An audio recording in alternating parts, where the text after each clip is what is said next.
I'm Frank Reynolds, CEO and co-founder of PixarBio Corporation. I founded PixarBio with Bob Langer of MIT.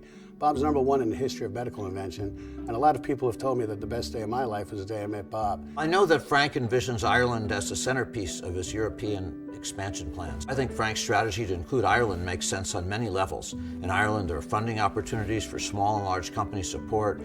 Sometimes there's better ways to access clinical trials. So I think it's great for everyone to explore Ireland as a partner in science. One of the best days of my life was the day I met Bill McLaughlin. He had founded the Irish American Business Chamber and asked me to join as a member.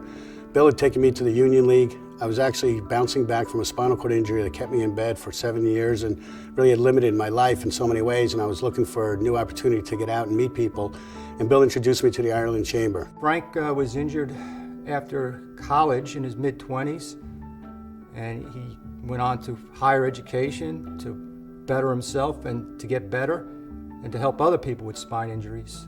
And now 15 years later, I'm being honored with the Taoiseach Award. And I can't really still at this time can't figure out what's more important, meeting Bill McLaughlin that day and joining the Ireland Chamber, or meeting Bob Langer in 2005 and developing products for neurological disease, to meet some of the most challenging conditions on earth, including spinal cord injury, epilepsy, Parkinson's, and post-operative pain. As a kid, when I knew Frank, he was always full of energy, nonstop, on the go all the time. He went to University of Pennsylvania, Temple, St. Joseph, MIT, and Harvard. You know, he just thirst for knowledge just continued, and it's brought him to where he is today as a CEO, founder of 2 different companies. I met Frank at the Fox School of Business at Temple University in Philadelphia in 2001. He was just relaunching his career after his spine injury. Soon after we met, I joined his startup, Expand the Knowledge. He always brought a lot of energy to all our meetings and developed good strategies that allowed us to execute on plan. He demanded accountability, which is really so important to being successful nowadays. During our first year working together, Frank led us to win a leading-edge tech consulting project at the Federal Reserve Bank system over IBM and Cisco. Those 13 years ago, I saw firsthand that Frank had what it took to succeed, maybe even do the impossible.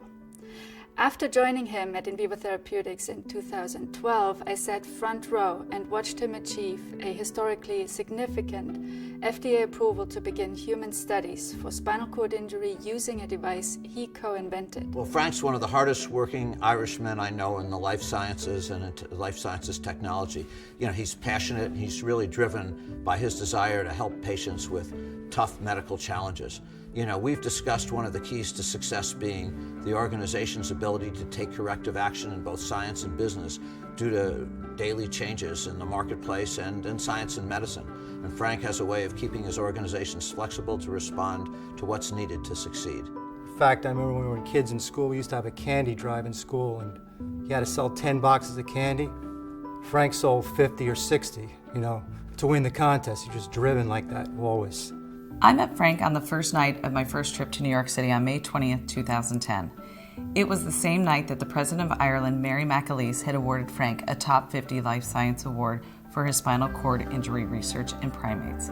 I thought his mention of the award was a New York City pickup line, but he was the real deal. Frank even had his Ireland passport in his pocket, and it was issued on March 17th. I thought, is he a leprechaun, or is this fate? I lived in Los Angeles and Frank lived in Boston, so a long-distance romance turned into an engagement in my prayer garden in October 2012, and we were off to Boston in 2013. On New Year's Eve 2013, I experienced every mother's nightmare. During a trip to visit her father, my 12-year-old daughter Lauren was paralyzed quadriplegic while on a trampoline. Frank took immediate action and became my lucky leprechaun and spiritual soulmate. Within 12 hours of Lauren's injury, Frank began directing Lauren's neuro recovery plan, even as the chief of neurosurgery insisted chances of Lauren's recovery were 0. Frank persisted. Over the next 12 months, I saw Lauren's recovery progress from wrist movement to ankle movement to walking to returning to normal activities.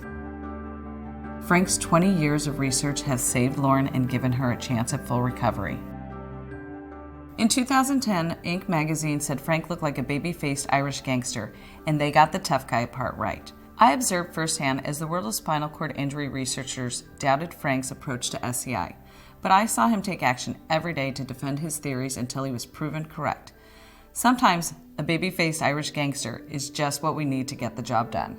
Frank loves saying, "Irish scientists rule," and as I watch Lauren's recovery, I quickly think, thank God for Irish scientists.